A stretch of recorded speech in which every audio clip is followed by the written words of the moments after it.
Hello and welcome to the CS Advisors my.UIC and XE registration demonstration for computer science, data science, and computer science plus design students. Today, we'll be covering how to access important applications in your my.UIC portal, how to register for classes, how to use the class scheduler feature, and then also how to register for Engineering 100, which all of you as students, new students in our department, were advised to register for this semester. So go ahead and open up your my.UIC portal. It should look similar to this, maybe not exactly the same because you can personalize this landing page. But when you access the portal, there's a couple things I want you to access in terms of applications. First of all, will be UAchieve. So if you type UAchieve into the search bar and then click on UAchieve for advisors, you'll see that there's an unknown error today while I'm filming. Unfortunately, UAchieve does close at the end of semesters, so it is impossible, unfortunately, to have access to it while grades are updated, but this will be resolved within a couple days. So you may run into this at the end of your first semester. But for you today, as you're accessing this, you should see a clipboard. When you click on that clipboard icon, it will bring you to your degree audit, which shows you a full review of all your required classes, as well as any credits that you have completed, in progress, etc. You are welcome to save this application to your landing page by clicking on these three horizontal bars up here, and then you can favorite. Once again, this is not accessible today, so this screen will look a little different than what you're seeing, but you will see the clipboard when you try to access. The next thing I want to show you, or application I want to show you, is iAdvise. You can type in iAdvise in your search bar and then click iAdvise Access. Now you'll see the iAdvise logo. If you click on this, it'll bring you to iAdvise, which is an application we use as advisors to post available appointments. It's how you can schedule appointments with us, as well as schedule appointments with other success units and resources across campus. Once again, you can click the three horizontal bars and add this to your favorites, edit, move to your dashboard. All right, and then the final application on here that I would like to show you is something called Open Seats Notification. So if you click on or type in Open Seats Notification, you could type out the whole thing, or as you can see, I just typed in open and it came up immediately. Click on Open Seats Notification Tool, and it'll bring you to this page. At this time, you'll see just that your net ID is included, and the only contact method that's an option is email. This is totally fine. It just means when you use this tool, it'll send notifications to your UIC email. So just click Add New Contact, and it'll update the page. On this page, if there is ever a class that you're looking to add to your schedule, but there are no open seats right now in the class, maybe it's your preferred time, or there's a specific gen ed you really want to take, but there's no seats right now. Typically, seats do open up in classes over time. So if you're attending a new student advising registration session in June, for example, and a class is full, it will likely open up by the end of the add drop period. To help you get a seat in the class, you can type in the course information here. For example, the subject, you want to type in mathematics, maybe 180 for the fall semester, search for sections. And you have lots of sections to choose from. As of right now, they're not closed to seats, so you don't have the notify me when available button. But if they were closed, you would receive that notify me when available button. Click on it, and then you'll receive an email to your UIC email when a seat does open up in the class. This is really helpful, like I said, when there are no seats available in classes, but also as you continue on through your degree here in our department at UIC, there will likely be courses you want that just may not have seats at the time that you go to register. This will be your #1 resource to getting a seat in that class. Once again, go ahead and navigate back to that landing page. You can just click on the my.UIC logo up in that top left corner. And now we're going to actually access XE registration. This is the final, most important application I wanted to show you today on your my.UIC portal. When you open XE registration, you should receive a landing page like this. It'll have 6 categories: browse classes, register for classes, plan ahead, prepare for registration, view registration information, and then view class scheduler. Today, we're just going to talk about register for classes and view class scheduler. As you start your first semester and you prepare to register for your second semester, this one option, prepare for registration, will become much more useful. Today, though, this option is not as helpful. Same with the others, such as browse classes, plan ahead, and view registration information. So first, we're going to click on register for classes. This is the portal you use to actually register for classes. So we're registering today for the fall 2025 term. Make sure to select that if it's already not pre-selected and press continue. Your page should appear like this. Something really helpful that many students tend to enjoy is using these bottom arrows toward the bottom of the screen to help adjust the panels you're seeing on this page. So right now we just see the search criteria, but if you actually click on this middle panel, middle button, it'll allow you to see a schedule for a weekly schedule, as well as a summary. Right now, there's no registration on this account, but when we add classes, that's where they'll appear, and we'll see that in a second. So as you can see, the search criteria, each of you received an email with course recommendations prior to today's session. Go ahead and make sure that that's up. I will give you a quick second to pull that up if you haven't.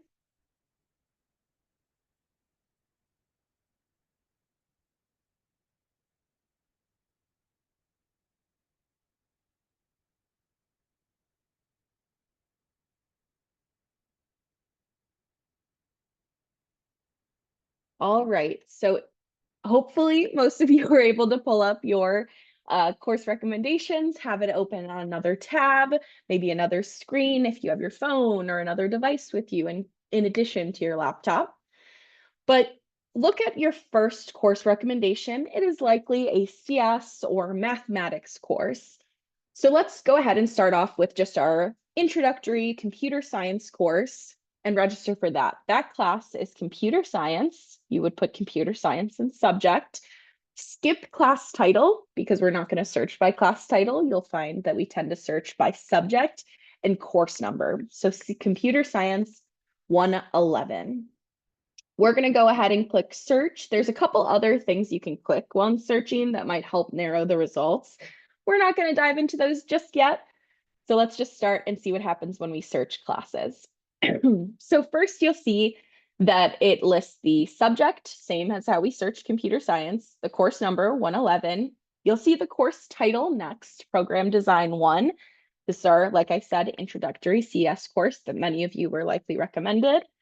This section, you can ignore that section code. It's not necessarily going to apply to anything you need to know as a student. The hours, you'll see here, there's something a little strange maybe going on where it says 0 hours for the class. But if we scroll down, you'll see there's one that's 3 credit hours. The 3 credit hours, this is the lecture section. So if we go all the way over to the right of the screen, you'll see this 3 credit hour section is listed as a lecture discussion section. Every student, when registering for a CS course that has a lecture and a laboratory, will need to register for one of the sections listed at 3 credit hours and also one of the sections listed at 0 credit hours. Like I said, the 3 credit hour is the lecture discussion section, and the 0 credit is the laboratory section. So going back to the top, after the hours, you'll see CRN. This is just a 5-digit code. Every single section of every single class you'll take each semester has an assigned 5-digit code to help identify that section. Under instructional methods, pretty much most, if not all, CS classes in a given semester are in person, so they will meet on campus. But you may take other classes such as Gen Eds, general education courses, that may be hybrid. So some on campus, some online, maybe listed as online with deadlines, meaning you're just logging in, doing your work and making sure that it's submitted on time. You never have to show up on campus. There also may be some with set online meeting times. These are courses where you'll be meeting over Zoom for class instead of on campus. So here we see it's meeting on campus. Instructor, there's no instructor listed for the laboratory sections, but when we scroll back down to the lecture section, you will see the instructor for the class. This will likely vary depending on what courses you're looking at on the search feature. And then next is meeting times. So you can see the day of the week on that little bar with Sunday through Saturday.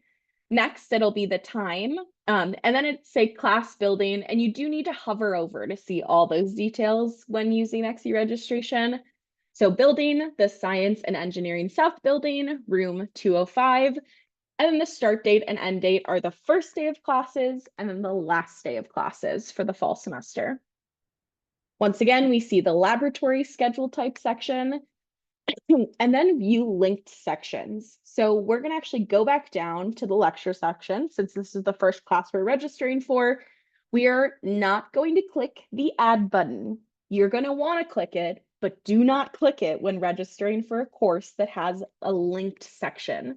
Instead, choose the first part, whether it's the lecture or the laboratory. In this case, we're going to look at the lecture first. So we're choosing this 11 a.m. Monday, Wednesday, Friday, CS 111 lecture. We're going to go ahead and press view linked, not add. And then we're going to have the screen pull up the different laboratory sections that are tied to that lecture. Now, when you go all the way to the right of the screen, you'll see an add all button. This is the button you want to press to add these classes to your schedule. If you try adding them separately, you will likely receive an error code and will not be able to add the class. It's just something finicky about the portal, the XE registration portal. So like I said, we clicked on the lecture for the 11 a.m. Monday, Wednesday, Friday. This 9 a.m. Thursday section of the lab for the class looks good. So I'm going to press add all. You see this adds this class to the summary, but this doesn't mean that I've registered for the course. It just means that I've added it to my shopping cart. So at this time, I could press submit. If I press submit, I am using a student profile that is not a CS student, so I will receive an error message. So let's click submit so I can show you. And then you'll see up in this upper right corner, there is a college restriction. Basically, all CS classes are only reserved for CS/COE students, which is why when I'm logged in this profile, it's not letting me register. If you get an error code that is college restriction or anything else, it'll appear in this upper right-hand corner in red, and it'll give you some sort of indication on what the error is. You might see things like linked course section error. That's when you go in and probably didn't press add all. You may see prerequisite errors. You may just see general restrictions like department approval required, department restrictions, things like that. If you receive those during today's session, make sure to raise your hand during the end of our presentation when we're doing our workshop period, and an advisor and/or student ambassador can come and help you out with that error and troubleshoot. Okay, so we clicked OK. I understand I can't register for those classes as this student. You should be, though. So I'm going to go ahead and remove them. So if you click on this drop-down menu in the summary section, you can either click web registered, which means you're registering or attempting to register for the class, or you can press remove. We want to remove these since I can't register. So I'm just going to submit again and clear out my shopping cart. All right, so let's go back to the search. We're going to press search again and try a different class. So we're going to remove our prior search criteria. And let's walk a little bit more through what this search criteria entails. So we talked about subject, class title, course number. Open sections only is a checkbox that can be really helpful, especially if you're looking for classes and you're seeing that there aren't many sections that have open seats. This is a checkbox you can click, so you will only see search results that have open seats. This might just be a little bit helpful so you're not getting your hopes up and then seeing that there's no seats in a given class. Next is instructional methods. This gets at what I was talking about in terms of meeting on Zoom, not coming to campus, only having to log in and submit assignments. So Meet on campus is all in person, Meet online at set times, that's a Zoom class. On campus and online is a hybrid course. And then online with deadlines, that's that course where you just log in and submit your work. So you can search by these, like I said, CS classes very, very seldom have anything besides Meet on campus, but could be worth looking, especially for gen eds. Next is attribute. This is particularly helpful when looking for gen eds. If you've gotten a chance to look on your degree audit, you may see that you have some gen eds that have not yet been completed due to, transfer credits, AP credits, etc. And you will see a big paragraph list of many, many course options for each gen ed. This can be overwhelming. So one helpful way to search for gen ed courses that can fulfill the requirement you need is to search by attribute. So we're actually going to do that right now and find a gen ed. So let's say you need the creative arts gen ed, understanding the creative arts. We want open sections, and I'm just going to go ahead and search. It's going to take a second to load, so bear with me.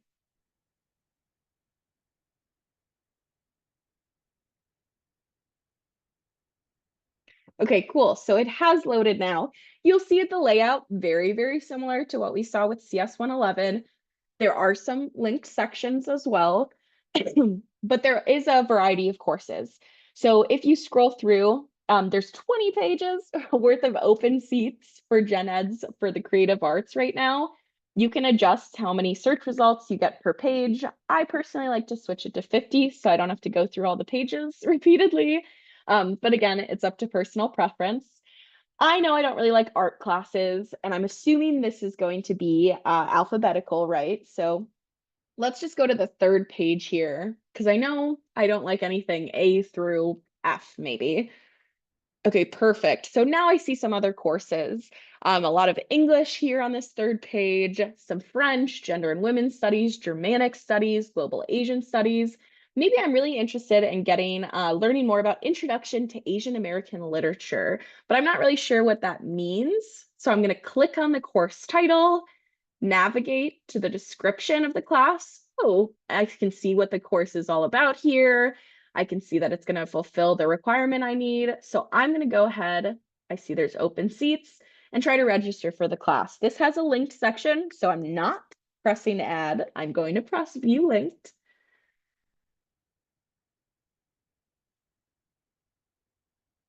All right, and then I'm going to add all. So we've added both classes. Let's press submit. Ah, perfect. I've successfully registered for a gen ed course. So now I'm going to go once again back to search results, search again, and go ahead and look for another class. So another course most of you likely were recommended was a science elective. A science elective course, you do have several options as CS majors. If you're a data science major, you have quite a few options since you are required for your science to do analyzing the natural world gen ed. This is different from CS majors. So make sure to refer to your degree audit to just make sure you are taking a course that will count. One really, really popular course, I would say, for CS students, oh, I can't look up by the code, is Earth and Environmental Sciences. One that will count toward this degree, CS degree, and would likely count toward a DS degree is 101. So we're going to look for open sections, search. Once again, it may take a second here to load.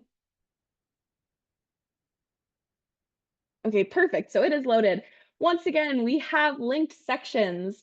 So let's go ahead and look at the hours. I want to choose it based off the lecture. Let's see the timing, 10 a.m. to 10:50 on Monday, Wednesday, Friday. I don't have any Monday, Wednesday, Friday classes yet, so I'm perfect. Press view linked, not add. And then we're going to get the lab sections loaded here. Perfect. So now I'm looking at, oh, great, there's one on Tuesday from 9 a.m. to 10:50. Let's look at my schedule over here. My intro to Asian American literature starts at 11 a.m. on Tuesdays. So that would actually be perfect. I'll already be on campus. I can show up to campus, have 2 classes back to back. That's my preference. If that's not your preference, maybe consider looking at a different laboratory section. The one right below is Wednesdays 3 to 4:50 p.m. You don't have anything scheduled then. It'll give you a little bit more of a break. So you're able to be flexible. So let's go ahead and press add all. It shows up in my shopping cart, and let's press submit. Perfect. Now I've gone ahead and registered. You'll see that this shows up now under my full class schedule, my weekly summary, and I can see visually where the timings are and how classes are working. You'll do this again, back to search for other courses that you were recommended. Again, this can vary depending on your situation, so make sure to review that course recommendations email. So I'm going to take a quick pause here and let you play around with adding courses. So try to add at least one course in this about minute or 2 pause that we'll take. And then we'll come back and talk about the course scheduler feature.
Okay, so I hope that you are all able to get at least one class registered for. If you weren't, do not worry. We will have the workshop period where you can work with an advisor to troubleshoot, as well as a student ambassador to just troubleshoot any issues you were running into and ask questions about courses and your course recommendations. So next, we're going to go ahead and click on the View Class Scheduler. This may not be the most helpful feature today, but it could be helpful in the future. This is a feature that we have at UIC, we'll click the fall 2025 term, that allows you to put in courses that you're considering, and then this will create a ideal schedule for you, depending on what your preferences are. So we, as you can see, are already registered for a few courses, so we do have to consider that. We have our Gen Ed, and we have our science elective or analyzing the natural world Gen Ed registered for. Now we're going to go ahead and add a couple courses up here that we know we want to take. We're not choosing specific sections right now. We're just going to choose the courses we were recommended. So again, CS 111 tends to be an introductory course. If you were recommended a different CS class, obviously do that. We're going to add that course to our desired courses.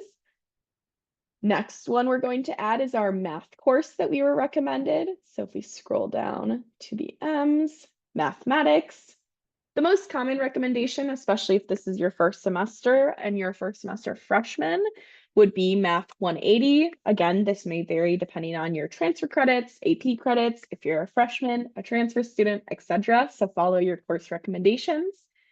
We're going to add this course as another thing we would like to register for. We had a gen ed, and then the last common suggestion that you receive in your course recommendations is likely an English class, one of the writing requirements for the university. The first course in there is English 160. So let's add this. And then once again, like I said, we have already registered for our science elective and gen ed. So there's nothing we need to worry about there. So we are all done. Going to go ahead and do that. We make sure that all options, our current schedule and our desired courses are currently selected. If they're not selected, make sure that these blue check marks are clicked. And now we're going to click this button down here underneath schedules and press generate schedules.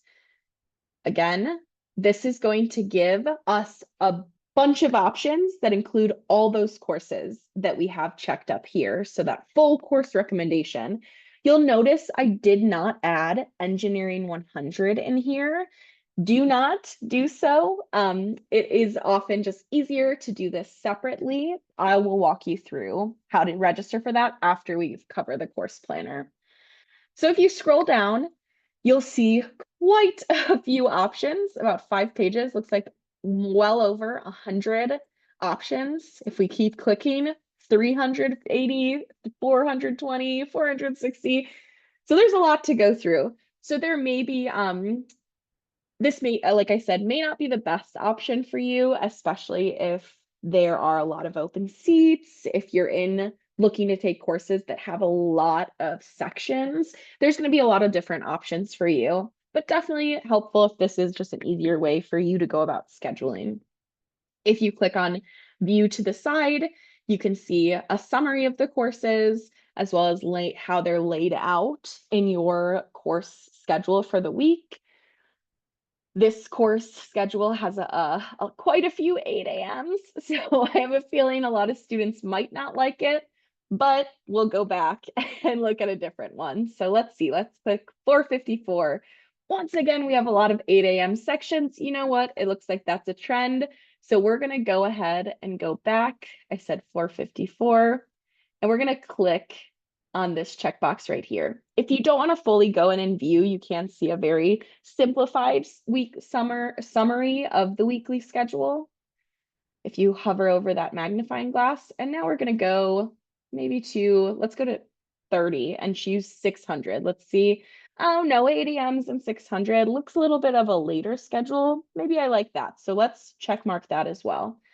And now that we've checked two, we're going to compare them side by side. See which one do I like better? It looks like I'm ending a little bit later, but it's not that big of a difference. You know what? I actually don't want the 8 a.m. So I'm going to choose 600. Open it. Make sure once again, yes, this looks great. And I'm going to send it to my shopping cart. Okay, perfect. And now I've been brought back to that main XE registration page. The shopping cart is going to appear under register for classes. Again, this is the only tab you can actually register for your classes under. We're going to choose fall 2025 again, click on here. And then now you'll see there are these 4 options or tabs up above the search criteria window. We've used find classes. We're going to skip over enter CRNs, and we're going to click on plans. Now you'll see that plan, that 600 that I had just taken from my course schedule has appeared here. So I am going to go ahead. I've already registered right for my gen eds. So I'm going to go ahead and add all, again, upper right-hand corner of these classes to my now shopping cart or summary down here. I'm not, again, fully registered for these classes until I press the submit button. So make sure to press that submit. We're going to see right now quite a few errors, and that's okay. They'll likely be the college restrictions and then the prerequisite errors. So I press submit. Yep, quite a few errors there. So for CS 111, once again, we have that college restriction error. Now the error code shows the course and CRNs that are causing those errors. So just to be specific, English 160, I did not take the placement exam for English yet. So I am receiving a error code or a course prerequisite, a level restriction again. because I do not meet that prerequisite. And then Math 180, same issue, course prerequisite test score error. I'm going to go ahead and now and actually remove all these courses that I am unable to register for. Press submit. Perfect, they're removed off my schedule. At the same time, I'm sitting here and I don't think I really want this EAES 101 section, this GLAS 123 sections. So I'm actually going to remove this registration from my cart or my summary. To do so, I'll go on this drop-down menu again under Action and press Web Drop Course. You can do this on XE registration for any of your classes between now and the end of the ad drop period for the fall semester, which is in September, I believe September 5th. So I'm going to submit again. All of these courses have now been removed from my registration. All right, so the final thing we're going to cover here, you've all been bearing with me very well. The final thing we're going to cover is that Engineering 100 class that I mentioned. So let's go back to find classes, subject. We're going to type in engineering. We're going to skip class title. Always make sure to skip class title. Unless you know the exact title of a course, this will always be 10 times harder to use for searching for classes than just the subject and course number. We are going to go ahead and type in engineering 100. Press search. Perfect. You're going to see a bunch of sections come up. The reason why I saved this for last is because while there are quite a few sections, you are actually only eligible to register for certain ones. So as a first semester student, you're eligible to register for Engineering 100 under the title CS Success Seminar FYF. It just means first years. There is this Engineering Success Seminar online. I'm sure some of you may want to take the online section of this Engineering Success Seminar. This version is actually only for continuing students. So students who did not take Engineering 100 their first semester and need to take it later on in their degree. This is not a section for you to register for, so please do not register or attempt to register for the online with deadlines Engineering Success Seminar. Instead, you'll need to do the CS. The CS is referring to our department, not a major. So whether you're a data science major with any concentration, whether you're a CS plus design major, you are still looking to register for the CS Success Seminar. So you see a couple options here. There's some below here. You'll see CME, so chemical typically. Engineering majors will choose those, biomedical, mechanical and industrial majors, but you're just looking for the CS options. We'll keep clicking through. There's some more CS options, some more non-CS options, and then finally some more CS options. Go ahead and review the meeting times, find one that works best in your schedule. This class is 1 credit hour, as you can see over on the hours tab or column. All right, so now that we've looked over these, we're just going to choose one of these sections. So let's go back maybe to the first page. I saw some CS sections there. You know what? I love the idea of waking up at Friday at 8 a.m. every week. I don't know if many people would, but I like that idea, or not even waking up, having to be on campus at 8 a.m. So we're going to choose this section. Go ahead and just add it. There's no linked section here. And I'm going to press submit. Of course, I get an error code because once again, I'm in a profile that's not a CS student. However, as students in the Department of Computer Science here, you should not receive an error code if you are registering for the right section of Engineering 100. So if you receive an error code, again, during the workshop period, raise your hand and ask one of the advisors or student ambassadors for support. Now I'm going to go ahead and ask that all of you attempt to register for a section of Engineering 100. Once completed, refer back to the CS advisors and student ambassadors for the rest of the presentation. Thank you all for watching and listening.